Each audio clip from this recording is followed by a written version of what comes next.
Saint-Nazaire, pour terminer, quand on pense à Saint-Nazaire, on ne pense pas aux maisons anciennes.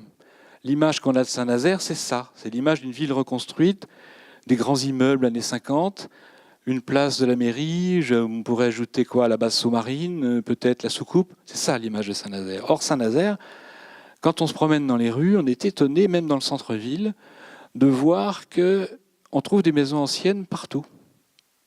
Soit isolées, dans les rues, on voit une rue des années 50, puis il y a une maison ancienne de chaque côté. On se dit, tiens, ben alors la rue, elle était là, avant les bombardements. Donc finalement, le plan de Saint-Nazaire, il n'a pas tellement bougé. Et dès qu'on fait 500 mètres, on s'éloigne de la gare de 500 mètres, on va trouver des rues entières, construites en 1900, 1920, 1930. Et je vais vous en montrer quelques exemples.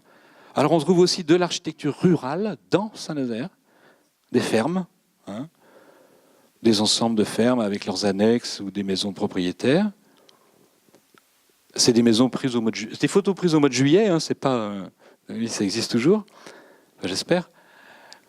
Des maisons de ville ou maisons de bourg. Je vous ai montré les maisons de bourg au XIXe siècle tout à l'heure. Ben là, la différence entre une maison de bourg et une maison de ville, finalement, c'est simplement en gros l'emplacement. Donc des maisons du XIXe avec des décors néo-Louis XIII, etc., néoclassiques.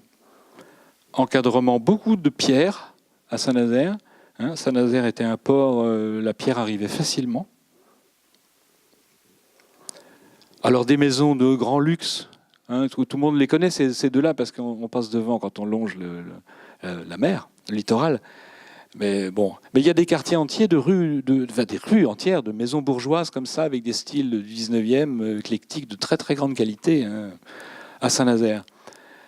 Et puis des quartiers entiers de maisons des années 20-30, maisons de ville, soit en ensemble, ça c'est un lotissement de 1930, soit isolés dans les rues. Alors, soit elles ont juste un petit décor art déco, assez léger, soit elles se prennent des petits airs de villa parce qu'il y a une lucarne, il y a un pignon, il y a une charpente apparente, etc. Ou juste un faux pignon, vous voyez. Alors, vous voyez qu'on passe progressivement de la petite maison simple à la maison un peu art déco à la villa, presque. Et on a des espèces de... Alors, en même temps, on a des maisons modestes qui restent dans Saint-Nazaire, dont on peut... Si j'isole la photo, on ne sait pas si c'est dans la campagne, si c'est une maison rurale de 1900 ou une maison urbaine de 1900, le seul lien... Vous voyez que la typologie, c'est compliqué. Parce que voyant une photo d'une maison, on ne peut pas dire ce que c'est. Il faut savoir aussi quand elle a été faite, qui l'a faite, où elle est, etc., quel est le contexte. Parce que ça, ce n'est pas dans un village, c'est en centre-ville à Saint-Nazaire. Donc c'est une maison modeste, c'est le seul lien avec la maison rurale, c'est que c'est une maison modeste. Là, vous voyez, une maison, ça paraît, mais il y en a deux en fait, maisons encore plus modestes. Et puis il y en a plein des années 30 aussi qui sont toutes petites, toutes simples. Ça donne des quartiers, un peu comme à Chantenay d'ailleurs, des quartiers extrêmement sympathiques. Alors, on a aussi en ville un certain nombre de villas. Là, on n'est pas en bord de la mer, on est dans la ville, mais on a des maisons où on voit que l'inspiration de l'architecture des stations balnéaires est très forte,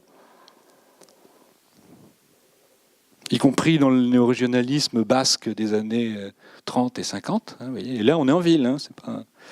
Et puis à Saint-Nazaire, évidemment, on a un littoral.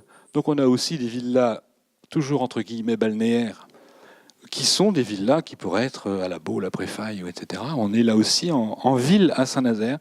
Et on a là aussi tous les styles architecturaux, toutes les formes, y compris des choses étonnantes. En bas à droite, on se croirait sur la Côte d'Azur.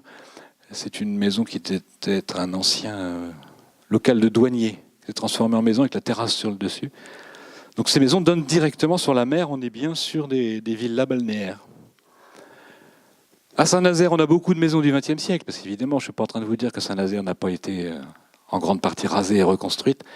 Alors on a des maisons d'avant-guerre, très belles, des villas, des cités, des maisons modernes, et puis des maisons d'après-guerre, années 60, soit en ville, soit qui sont des jolis morceaux d'architecture.